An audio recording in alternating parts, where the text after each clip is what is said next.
Supreme court chief justice BR గవాయిపై దాడిని MRPS మరియు అఖిలపక్షం ఆధ్వర్యంలో తీవ్రంగా ఖండించారు.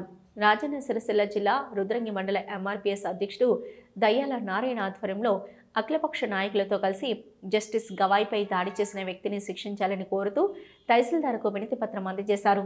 ఈ సందర్భంగా నాయకులు మాట్లాడుతూ సుప్రీంకోర్టు చీఫ్ జస్టిస్ బిఆర్ గవాయిపై జరిగిన దాడి భారత రాజ్యాంగంపై జరిగిన దాడిగానే గుర్తించి దాడి చేసిన వ్యక్తిని కఠినంగా శిక్షించాలని డిమాండ్ చేశారు. దళితుడైన BR Gavai supreme court chief justice కావడం కొన్ని ఆధిపత్య శక్తులు జీర్ణించుకోలేకపోతున్నాయని, అందుకే ఇలా దాడులు చేస్తున్నారని ఆగ్రహం వ్యక్తం చేస్తున్నారు. అయితే చీఫ్ జస్టిస్ గవాయిపై జరిగిన దాడిని పూర్తిగా దర్యాప్తు చేసి ఇట్టి దాడి వెనుకున్న వ్యక్తులను గుర్తించి కఠిన శిక్షలు విధించాలని కోరారు. ఇలాంటి ఘటనలు న్యాయస్థానాల్లో పునరావృతం కాకుండా కేంద్ర రాష్ట్ర ప్రభుత్వాలు తగిన చర్యలు తీసుకోవాలని డిమాండ్ చేశారు. ఈ కార్యక్రమంలో మాజీ జెడ్పీటీసీ గట్ల మీనయ్య, కాంగ్రెస్ మండల బీసీసీల అధ్యక్షుడు గండి నారాయణ, బీఆర్ఎస్ గ్రామశాఖ అధ్యక్షుడు దయ్యాల కమలాకర్, బీజేపీ మండల ఉపాధ్యక్షుడు గండి శ్రీనివాస్, ఆలయ చైర్మన్ కొమిరి శంకర్, మాజీ సర్పంచ్ మానశెట్టి ఆనందం, గంగం మహేష్, ఎంఆర్పీఎస్ మండల ఉపాధ్యక్షుడు తర్రెలింగం, ఎర్రం నరసన్న, కంటెరెడ్డి, బండారి నరసయ్య, దయ్యాల శ్రీనివాసు, ఇప్ప నరేషు తదితరులు పాల్గొన్నారు.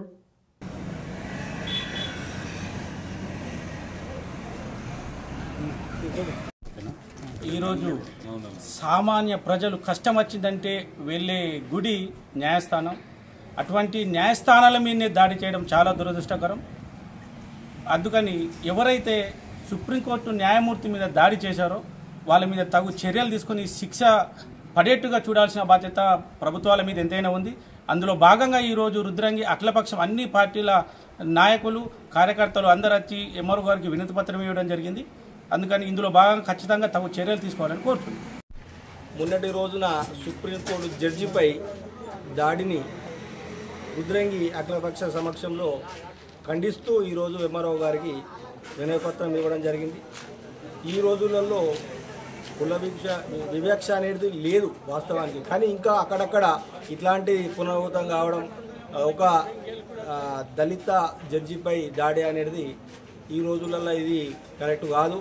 ఇంకా కూడా ఇలాంటి వ్యవస్థ ఇంకా నడుస్తుంది అంటే దీన్ని మనం ఎంత వెనుకబాటుతనంలో ఉన్నాం, ఇంకా ఏ విధంగా ఇంత మంచి రాజ్యాంగం ఉన్నప్పుడు ఇలాంటి సంఘటనలు జరగడం దురదృష్టకరం. ఇలాంటి సంఘటనలు ముందు పునరావృతం కాకుండా ఇలా కేంద్ర ప్రభుత్వం ఏదైతే తగు చర్యలు తీసుకోవాలి, ఎవరైతే ఈ ఘటనకు పాల్పడ్డ వారిపైన కేంద్ర ప్రభుత్వం తగు చర్యలు తీసుకొని ఇట్లాంటిది పునరావృతం కాకుండా చూడాల్సిన అవసరం ఎంత ఉందని తెలియజేస్తున్నాం. దేశ ప్రధాన న్యాయమూర్తికి వాస్తవంగా రాజ్యాంగ రక్షకునికే మరి రక్షణ లేనప్పుడు ఈ కేంద్ర ప్రభుత్వం అయినా మరి ఆ రక్షణ వ్యవస్థ అయినా తప్పకుండా ఆలోచించుకోవాలి. మరి ఒక న్యాయమూర్తి పైన, ప్రధాన న్యాయమూర్తి పైన దాడి అంటే వాస్తవంగా ప్రజాస్వామిక దేశాలలో ఉన్నటువంటి న్యాయ వ్యవస్థలో అత్యున్నతమైనటువంటి రాజ్యాంగం కానీ మన న్యాయ వ్యవస్థ కానీ అద్భుతమైన రీతిలో అద్భుతమైన దశలో ఉన్నటువంటి ఈ పరిస్థితులలో మరి ప్రజాస్వామిక వ్యతిరేకులు, రాజ్యాంగ వ్యతిరేకులు కొంతమంది ఆ న్యాయవాది కూడా దాడి చేసిన న్యాయవాది కూడా మరి రాజ్యాంగ విలువలు, ప్రజాస్వామిక విలువలు తెలిసిన వ్యక్తి అయి కూడా ఒక మతోన్మాదానికి గురై, మత మౌఢ్యానికి గురై మరి దాడి చేయడం, మరి దాన్ని సమర్థించుకోవడం కూడా జరుగుతుంది. ఇది చాలా శోచనీయం.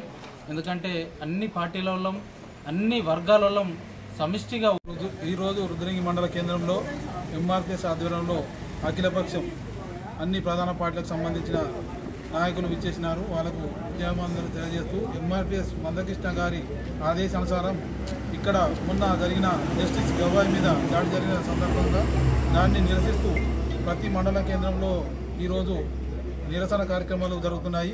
అందులో భాగంగా ఇక్కడ రుద్రంగి గ్రామంలో నిరసన వ్యక్తం చేయడం జరుగుతుంది. జస్టిస్ గవాయ్ మీద దాడి చేసిందంటే భారత రాజ్యాంగం మీద దాడి చేసినట్టే, రాజ్యాంగం మీద దాడి చేసినట్టు అయితే మన మీద రేపు రాబోయే రోజుల సుద్ధా దాడి జరుగుతున్నట్టు అర్థం చేసుకొని ముందుగానే దీన్ని ప్రభుత్వాలు గ్రహించి ఇది ఎందుకోసం ప్రధాన న్యాయమూర్తుల మీద దాడికి ఉసిగొలుపుతున్నారు, ఎవరు ఉసిగొలుపుతున్నారో వాళ్ళను తగు చర్యలు తీసుకొని వాళ్ళను అరెస్ట్ చేసి జైలుకు పంపించవలసిందిగా మన కేంద్ర ప్రభుత్వాన్ని నిలదీ